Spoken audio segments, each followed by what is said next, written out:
Welcome back to A Better Way of Earning. In episode one, we redefined success. Today, we move from philosophy to practicality.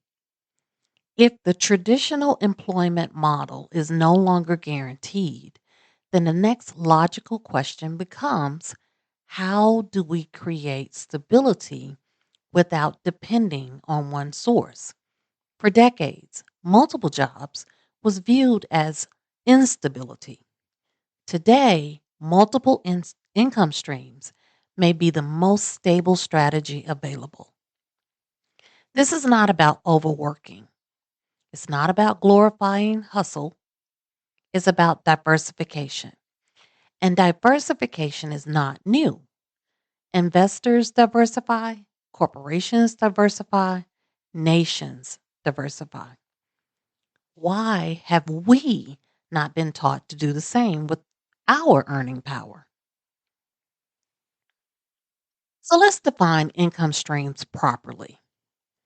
There are generally four categories: earned income, your job or service; profit income, business ownership; investment income, dividends, interest, capital gains; intellectual or digital income, courses, licensing, royalties.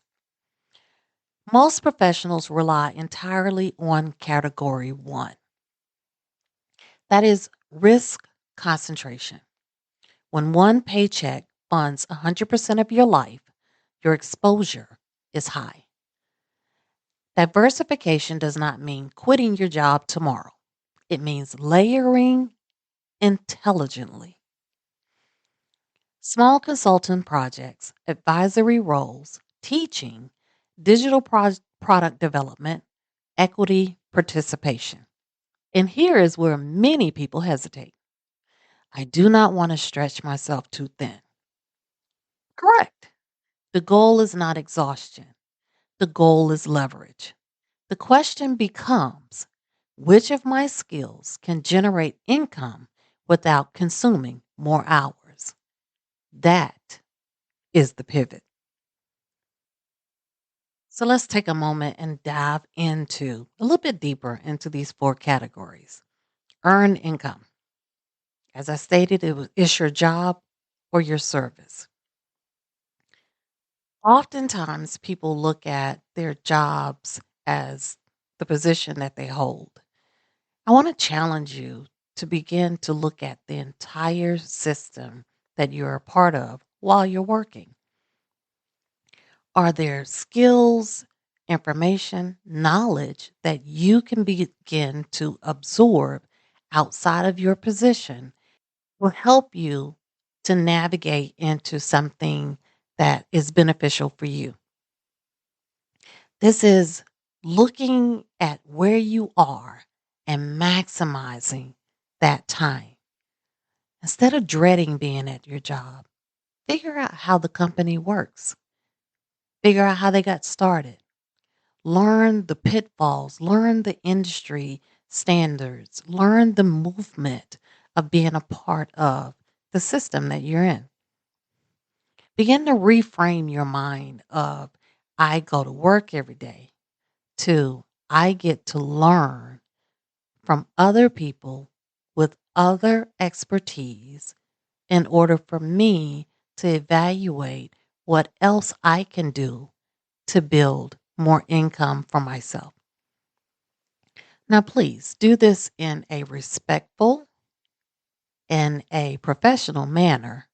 This is not about forcing someone to teach you something, it's about being present.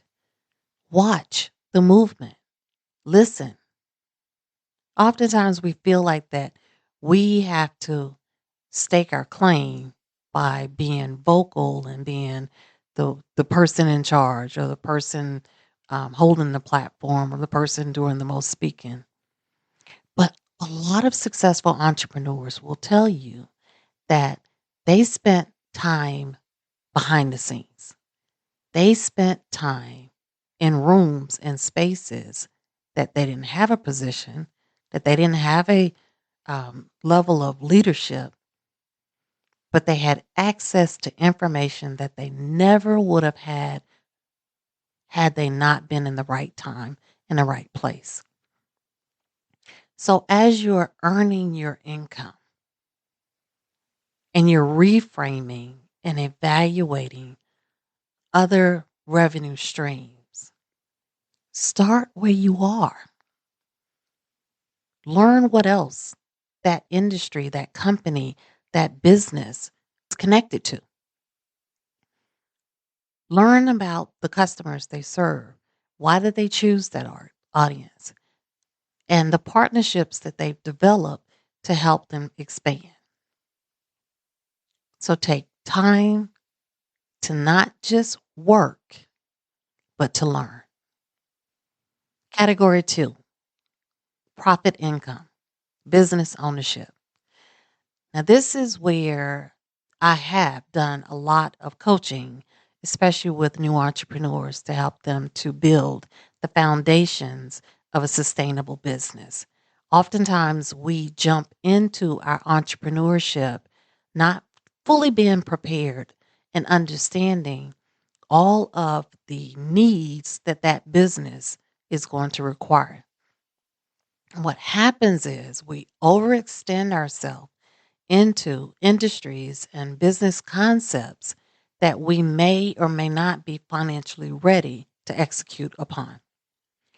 In this world of instant access, social media, chat, GPT, and open AI systems, we can find a lot of information. Sometimes we get overboard or overloaded with information, and the execution part is where we're limited. So before you jump into this entrepreneur journey, or if you're already in your entrepreneur journey, begin to forecast if this business model is no longer applicable in the next economic shift or the trends or the needs of my selected audience. Am I in a position to pivot without closing? Sometimes even in the names that we choose, we box ourselves in to the operations in the industry that we start in, not allowing opportunity for other avenues and expansion to happen so that when the economic cycle goes into the recession, the troughs, the building portion of it, that there are other avenues within our business that is generating sustainable income to keep us going. Launching a business is easy. Coming up with a concept, extremely creative and exciting. Sustaining a business and building a business that is able to navigate through the highs and the lows of the business cycles is something that takes time, skill, understanding, and planning. So don't be afraid to start small. I think in this time of social presence, we feel the need to be able to create postable success. When I say postable success, I'm referring to being able to put the big wins out there for our friends and family and connections and people on our platforms to see that we're growing. And I will be the first to tell you, a lot of business success is not postable. A lot of business growth is not pretty. So if you're not prepared for that, then you'll find yourself in the mindset of panic, abrupt decisions, and limited planning for the what ifs. So within that business ownership, challenge yourself to think it through. If you're already out there and you're noticing that the economic climate that we find ourselves in is dampening your earning potential, then begin now to think of ways to diversify that portfolio in your business to create smaller revenue streams for sustainability. As everyone is aware, the business cycle is the same as the economic cycle. When we are in recessive times, then the business not only needs to recognize that time, the trough that the economy is within, it requires you to make some really hard decisions so that you can make it into the peak. The peak point in the economic cycle is when money is flowing, business is great, your demand is high, and you're able to make a lot of money. If you're not planning your business around this economic cycle, then when you find yourself in the trough, which it happens, it's not failure thing. It's not dependent on how great you are or how successful you are, even how much money you have. Look at what's happening now, especially for my entrepreneurs. Start to evaluate what's happening with the platforms that you use to facilitate your business operations. They recognize that the economy is weak. Things are going, prices, cost of things are increasing. As most companies do, the larger, the mid-size, the enterprises, they are prepared for this dip.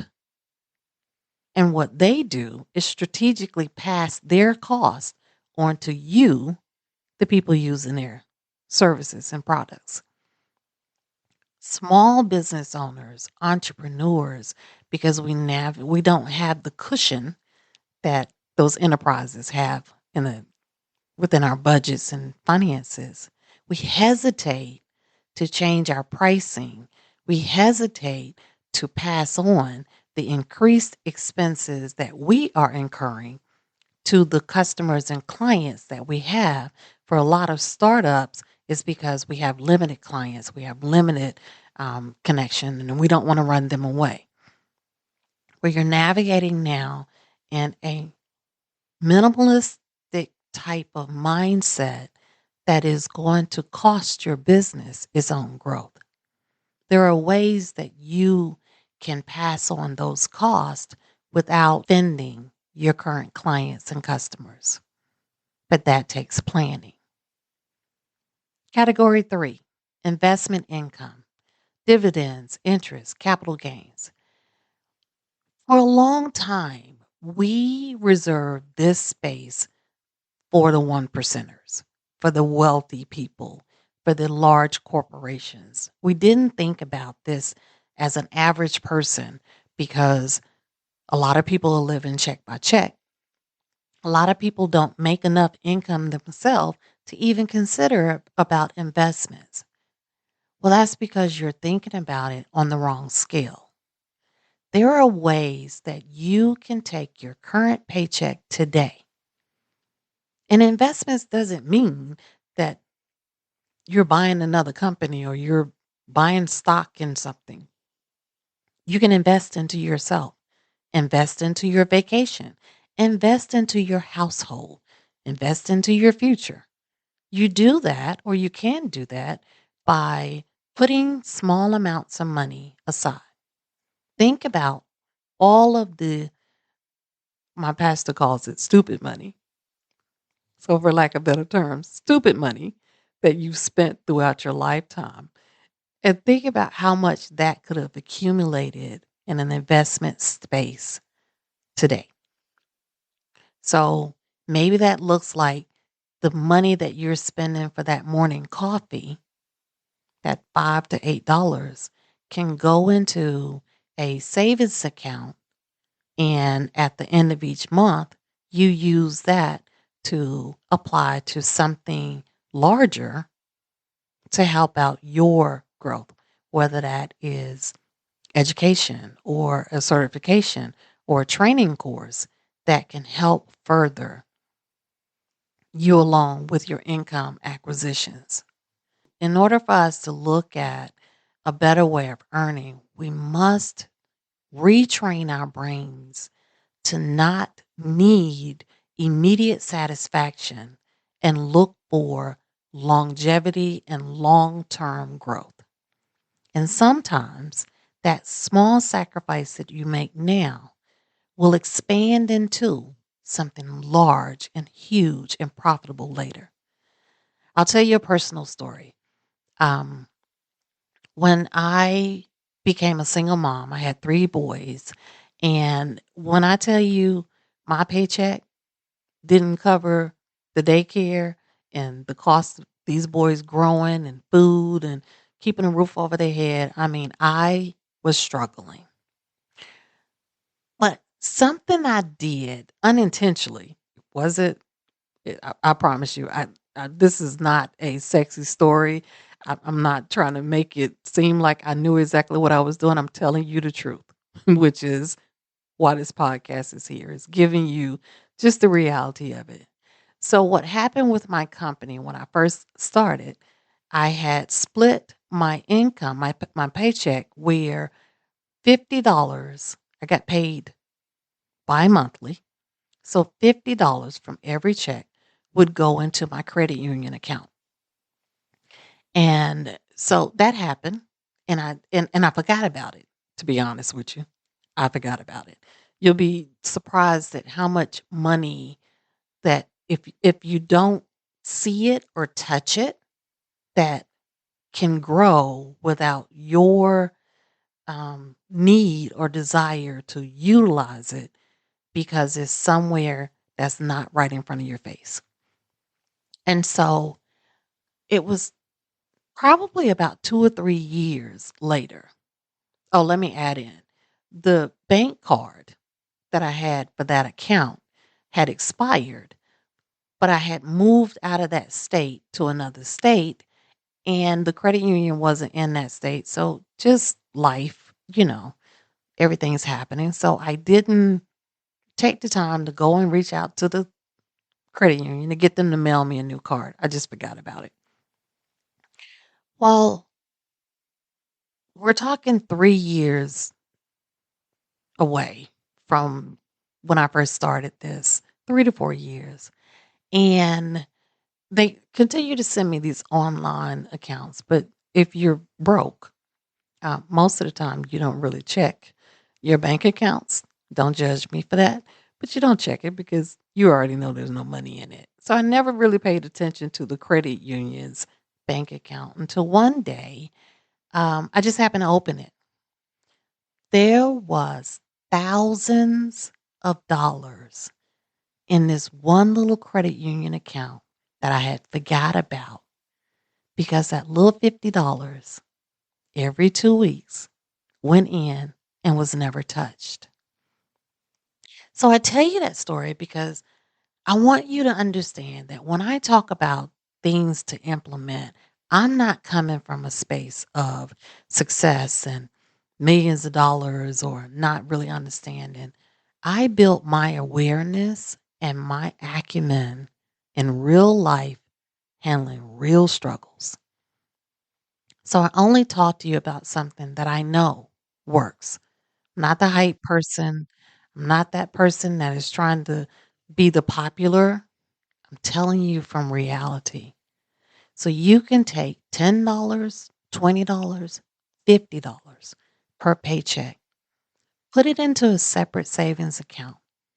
Online now, there's so many online banks that you can have access to that you never even have to walk into. And don't use the card.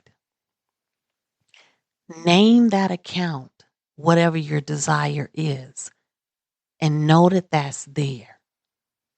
Operate everything else from the household from whatever else that's remaining within that check. So back to category 3. When you're talking about dividends, interest, that savings account, if it's not touched, is gaining you interest. Don't be upset about a nickel, 12 cent, 11 cent, because that's money that's earned off of the money that's in that savings account. Dividends, capital gains, these things can be acquired on today's salary if you navigate it properly.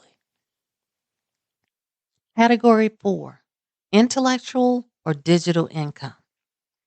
I listed courses, licensing, and royalties as a few of the categories, but I want you to expand past that. Your intellectual property are things that you talk about daily.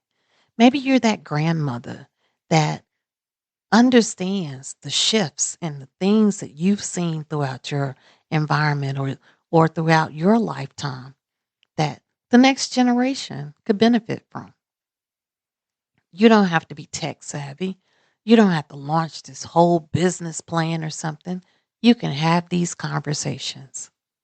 You can build up a following of people that relate to your life experiences. We don't have to always build on a big scale in order for us to diversify our income.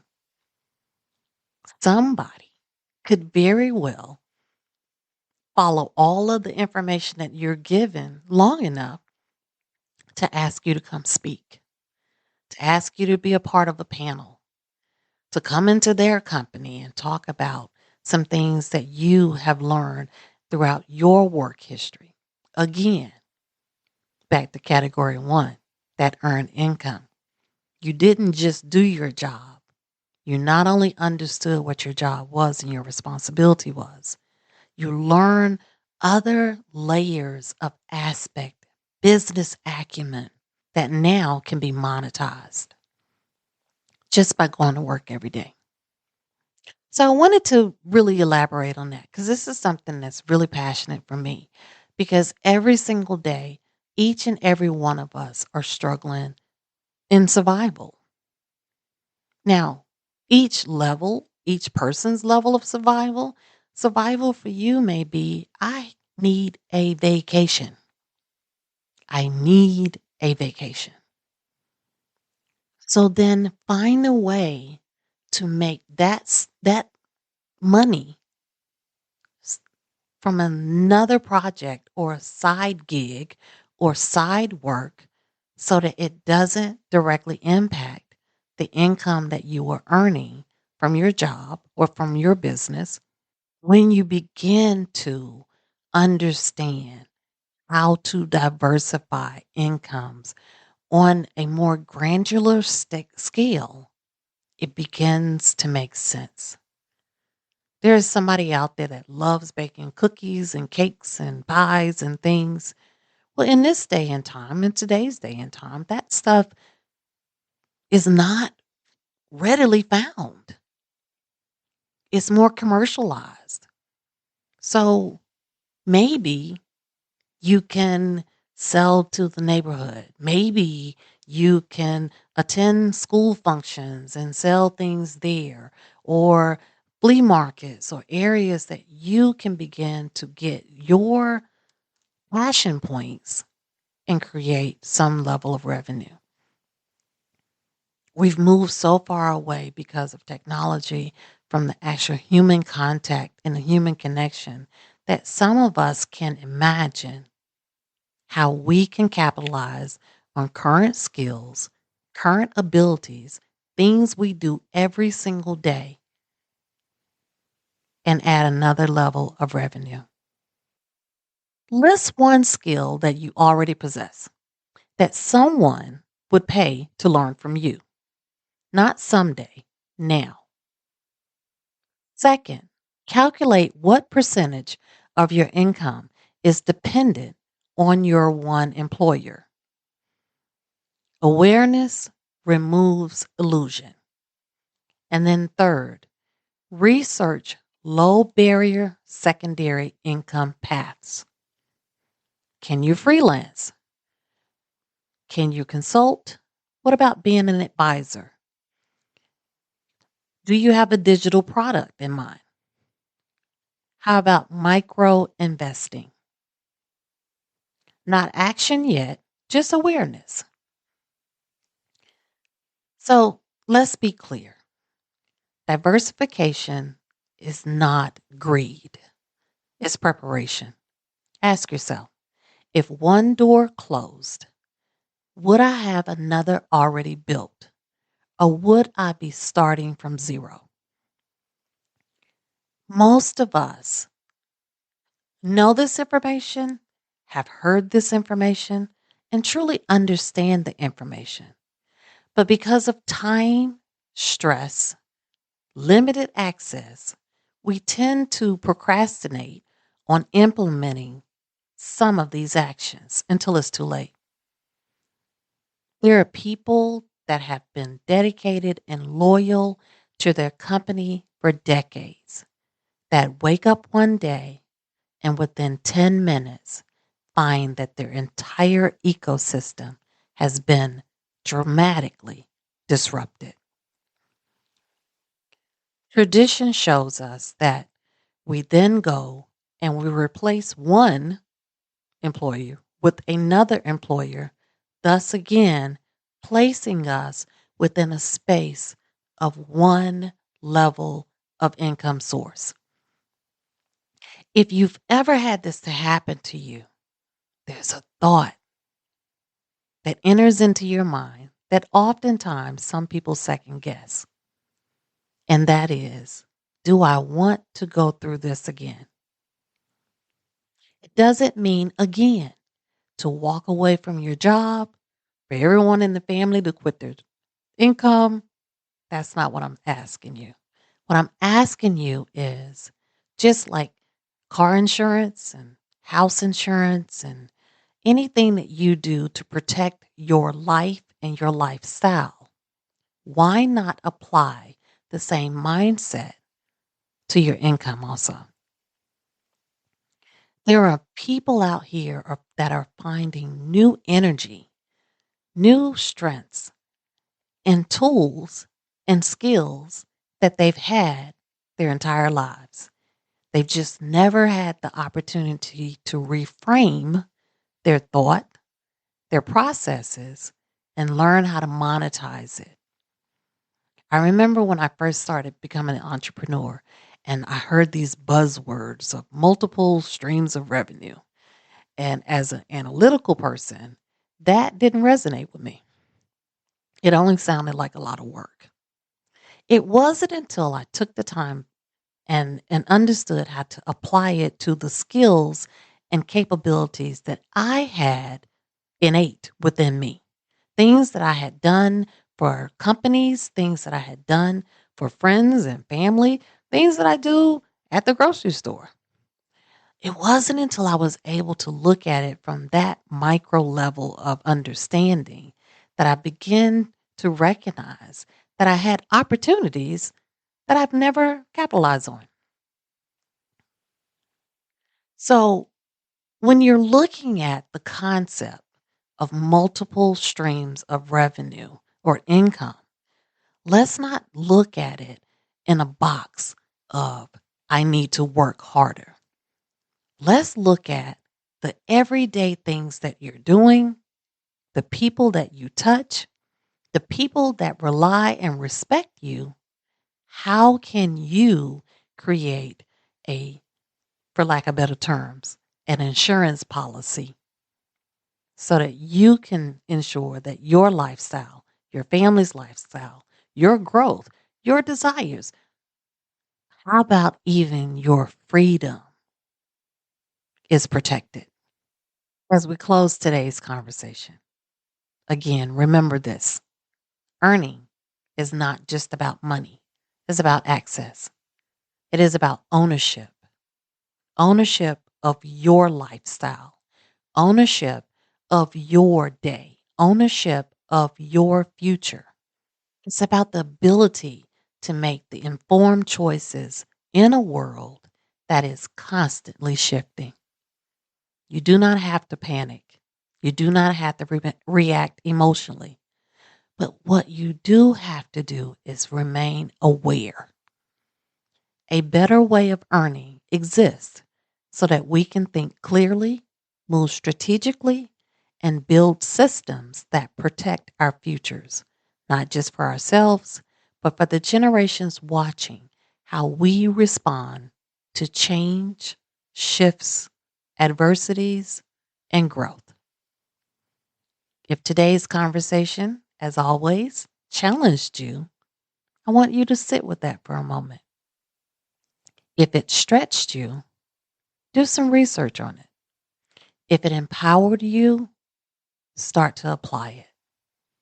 And if you're ready to explore practical tools, real opportunities, and an ecosystem designed to support professionals and companies navigating this modern economy, I invite you to visit our platform, Ascent Global Marketplace. Ascent has been created to help people that are skill heavy, talented, but want to move away from that resume. You're more than a bullet point. You're more than a line item. You are a whole ecosystem. You're an entire person that brings a lifetime of your experiences into your earning power. Join Ascent, build your professional profile, and connect with companies that understand the entire you. Until next time, stay informed, stay prepared, and mostly stay in ownership of your choice.